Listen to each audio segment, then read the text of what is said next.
Hi folks, Dom Lawson here from Metal Hammer magazine, the greatest magazine in the world, obviously.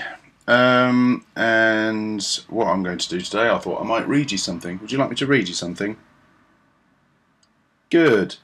Okay, I'm going to read you something. So here we go.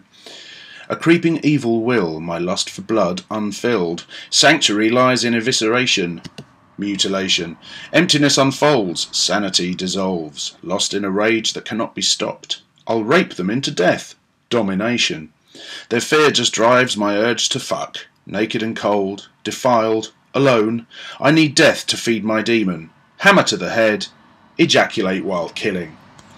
Now, I think we can all agree that that's poetry. Poetry of a kind. And I've got to say that that's what I call proper lyrics, really. I couldn't give a toss if your girlfriend's dumped you, mate. Frankly, I want to hear about people killing people with claw hammers. That's kind of, maybe I'm a bit childish, but I like horror films and I like death metal. So, basically, that beautiful, beautiful piece of prose is from a song called Ejaculate While Killing, which can be found on this, which is the new album, debut album, I believe, by Flayed Disciple. Now, if you are a keen user of the Metal Hammer website, you may have seen the video for Flayed Disciple's song The Shrine of Dharma, which we put up exclusively fairly recently, and I thought it was a fantastic video. It was really unpleasant and made me feel a bit sick, which is always good. And the song itself was an absolutely crushing slice of death metal, really. Now, there are, as I've said on numerous occasions, I think, a lot of really cool British bands at the moment. We have a great metal scene, I think, and it's very diverse. And it goes from everything from extreme death metal bands through to stuff like Tesseract, and even some of the haircut bands, despite looking like tits, have some decent tunes. Obviously, there's lots of crap as well. We won't talk about Axe Wound because I still think they should change the name to Mimsy. I think that would be funny, but anyway. Or Lady Garden, perhaps. But anyway, Flayed Disciple, I think, there are a lot of bands that are going to get overlooked. They're going to get overlooked by metal magazines, even us sometimes, although we're obviously better at it than everyone else. Certainly overlooked by more kind of rock-orientated press, and certainly overlooked by labels and press folk who kind of want to maximise the hype surrounding stuff, which generally means that they're going to focus on bands that have a strong image and that are easily marketable to 14-year-old girls. And there's nothing wrong with 14-year-old girls listening to metal. I just wish that more of them would listen to bands like Flayed Disciple.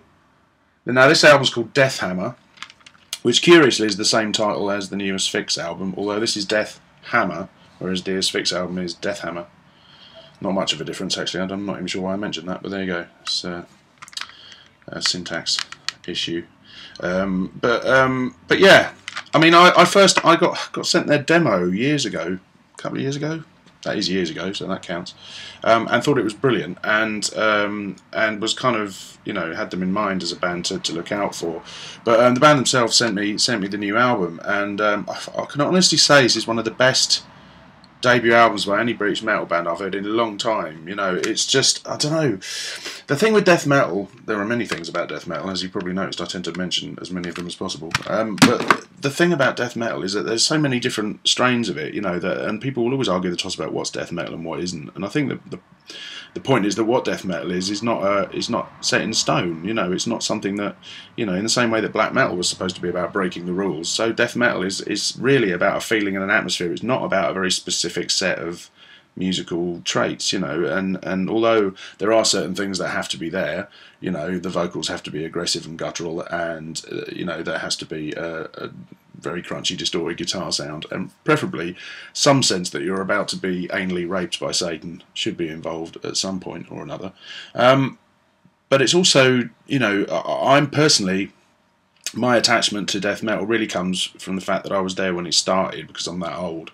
And I remember when all that stuff, black metal, death metal, thrash metal, kind of blurred together for a few years, and you had bands like Possessed and Dark Angel and Celtic Frost and Bathory and Nunslaughter and all that kind of stuff, and it was all kind of blurred together, and we didn't really pick it apart and say that's death metal or black metal or anything else. It was just extreme metal, and most of it tended to get called death metal. And the great thing about it was that there were elements of things like thrash which was a bit more clearly defined, and sometimes hardcore punk, and sometimes, you know, slightly more avant-garde elements like you got on Celtic Frost's Into the Pandemonium, and it just seemed to be a more fluid thing and more interesting as a result. And I think the problem now is that everybody's so keen to jam things into little pigeonholes and to say, well, I only like these two types of death metal and all the others are shit. And as a result, they kind of discount a load of really, really cool music, you know, just for the sake of posing and kind of being, oh, it's not old school enough, or oh, it's not, you know, hasn't got a modern production or whatever. Well, I think Flayed Disciple are the kind of band that could bring a lot of people together, because what they do, I mean, they're a death metal band, there's no doubt about that, but there is a really, the way they deliver it is funny. The way they deliver their tunes is very much like a thrash metal band. They've got the groove and the swing of a thrash metal band. It's not ridiculously precise and Pro Tools, you know, beyond all flipping sanity like a lot of bands are now. They sound like a live band booting off in a room, and there's, you know, but they're incredibly tight within that. So although it has a lot of kind of looseness about it and the way they deliver, they're a very, very tight band.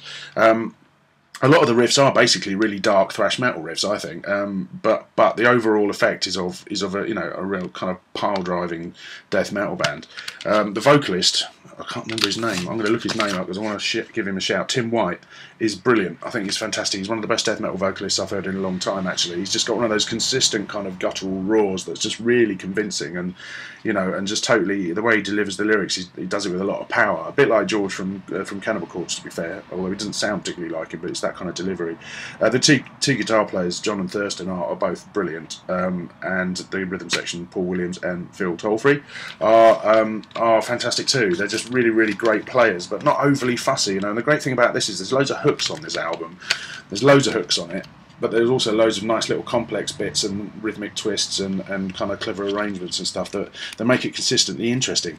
And more than anything, it's exciting. I mean, it's an exciting record. It's not, you know, I get sent a lot of death metal stuff that's kind of like, you hear two tracks and go, well, yeah, that's great and everything, but I can't imagine listening to this in preference to an old Morbid Angel album or an old Suffocation record. You know, with this, I've played it over and over again. I can't, you know, it's one of those things I find it... it gets better with every listen, you know. And some of the songs are brilliant. I mean, there's a song called The Westboro Massacre, which presumably is about, you know, the massacre of those half-wits that stand outside people's funerals with God Hates Fags placards, which is a great thing. There's a particularly good line here. I pull the trigger, vaginal chunks fly. What's not to like about that? Interceptor is a brilliant song. There's a really fantastic sound effect on when the guitar solo kicks in, like some kind of aircraft taking off. That's really good. There's a song called Feast in the Forest of Impaled Bodies, which seems to be about cannibal holocaust, which, if you're a fan of proper horror films instead of all that ironic 90s bollocks, you'll know is a classic horror film, and just one of the most grim things ever. I love the fact that halfway through the lyrics, it's all written in lowercase until it gets to the line "mouse on a tiny spear," which is written in capitals. I think that's brilliant.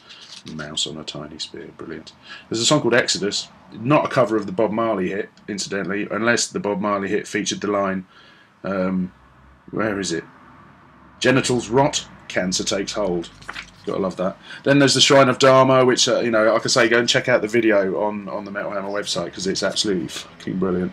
It's obviously songs about serial killers are always good. Handheld drill lobotomy, we love Jeff. That's a lyric right there. And I'm not, you know, I'm partly taking the piss out of these lyrics, but actually they're great. You know, this is, I'm sincerely, you know, I love this kind of stuff. You know, it's brilliant. I love horror films. I love the whole kind of, you know, flagrant disregard for anything that's vaguely acceptable. I think that's a wonderful thing. Bleaching in the Sun is another great track. Brilliant. As the maggots feast inside the bloated body, skin succumbs to slippage. You don't want your skin to succumb to slippage, do you? So there you go. There's a morality tale in there somewhere. There's a track called Torso Fucked on it. I fucked your lower torso till it became just a bloody pulp. Skinned off half your face, your upper torso I'll come into. And that's cum spelt C-U-M, incidentally. Yeah, Ejaculate While Killing, that was the one I read earlier. And the final track, which is Charles Manson inspired, is called Pig, and it's 7.5 minutes of absolute death metal fury. Now look, this album's out next month, I think, and you can find them on Facebook and, you know, MySpace and whatever else the youngsters fanny about with these days. But look at it again. Flayed Disciple, Death Hammer. They're from Taunton in Somerset.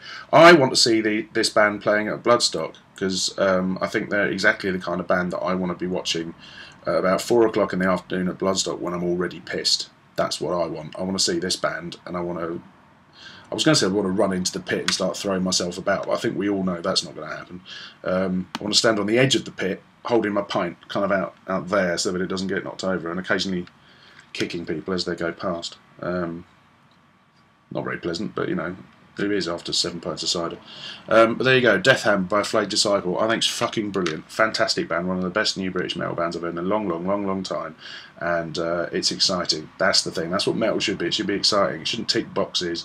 It shouldn't sell clothes. It shouldn't, you know, do any of these boring, conventional, conformist things that so many bands seem to think are important now. You know, we're gonna play on tour with some hardcore band and great, and we've got nice haircuts. Yeah, well, that's lovely for you, but it's not very metal, you know. Not saying you can't join in the fun and be part of the metal scene, but this is the real thing, and I commend it to you highly. I think it's fucking ace. So there you go, Flayed Disciple, Death Hammer, on what records? Grind Scene Records. I think it's on Grind Scene Records, and it's, you know, it'll be available in all good record shops. Not that there are any record shops anymore, but it will be available online, and you can buy it from the band direct, I think, which is probably the best way to make sure that they get some money out of it. And there's merch and stuff you can buy as well, and they're killer. So there you go. That's my little advert for a band that I love, and that's what I like to do. So thanks for watching me talking away. I've had too much coffee today, you've probably noticed that. Yeah, Satan bless you all. And I'll see you again for more of this bullshit next time, whenever that might be. Who cares, frankly? Up yours. Bye.